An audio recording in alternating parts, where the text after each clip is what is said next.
আমরা মুসলমান আমরা সুন্নাহকে অবহেলা করি এই মনে করে যে এটা তো সুন্নাহ পালন করলে নেকি পাবো, না হলে তো গুনাহ নাই, আমার নামে কোনো গুনাহ লেখা হবে না। এই বলে আমরা মুসলমান আজকে পৃথিবীর মুসলমানের ঘরে জন্ম আদর্শ হলো বেশিরভাগ বলতে সংখ্যাটা অনেক বড়, হাজারে 200 জন পাওয়া যায় সুন্নাহকে গুরুত্ব দিতেছে এরকম লোক অবহেলা করি।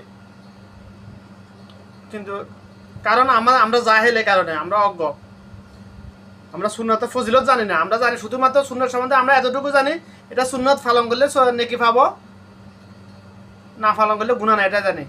নেকি পাওয়া যাবে শুধুমাত্র একদিন, হাসরের দিন, যেদিন আল্লাহ পাক মিজানে হিসাব করা হবে, নেকি নেক আমল বদ আমল ওজন করবেন, ওই দিন পাওয়া যাবে। আর সুন্নাতের কিন্তু ফজিলত পাওয়া যাবে বেশিরভাগ দুনিয়াতে নগদ। নেকি পাওয়া যাবে এটা বাকি, এই জন্য এবং হাসর এটা বাকি, এই জন্য আমরা মুসলমান এটাকে সুন্নাহকে অবহেলা করি আমরা। কিন্তু সুন্নাতের ফজিলত সম্বন্ধে আমরা জানি না, জাহেল, আমরা অজ্ঞ। সুন্নাহ নিয়ে কথা বলতে গেলে আমি যদি এই কথাটা না বলি, এটা আমার মনে বুঝে আসে না, মনে বুঝে না। কথাটা হলো সুন্নাহ মানে হলো ওষুধ, রোগ বালা থেকে বেঁচে থাকার জন্য, রোগ মুক্তির জন্য, বিপদ আপদ থেকে বেঁচে থাকার জন্য সুন্নাহ মানে ওষুধ। এখন আমি একটা সুন্নাহ বলবো, বা টয়লেটে ঢুকার সময় একটা দোয়া আছে, আল্লাহুম্মা ইন্নী আউযু বিকা মিনাল খুবুসি ওয়াল খাবাইস।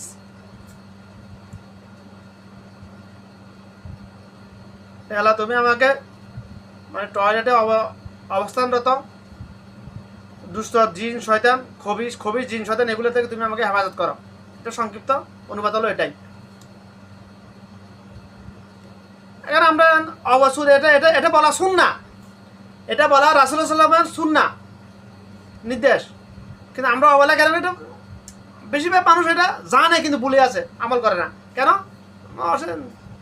খাল্লি মাল্লি আদা।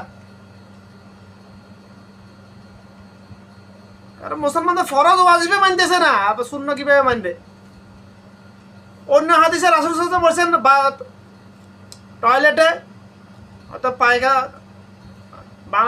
বাংলা ভাষা, খাস বাংলা ভাষা পায়খানা বলা হয় যেটাকে, আসলে ওটা ভুল কথা। টয়লেটে 2 প্রকারের জিন থাকে, খবিশ জিন শয়তান থাকে, নারী এবং পুরুষ। পুরুষের জন্য নারী, নারীর জন্য পুরুষ। পুরুষের জন্য নারী, নারীর জন্য পুরুষ, 2 প্রকারের খবিশ জিন থাকে। সব টয়লেটে না, তবে বেশিরভাগ টয়লেটে থাকে এটা। তো এখন যে কোনো আদম সন্তান যদি এই দোয়া না পড়ে টয়লেটে ঢুকে, তার লজ্জাস্থান নিয়ে ওই খবিশ জিন শয়তানগুলা খেলা করে, তখন তার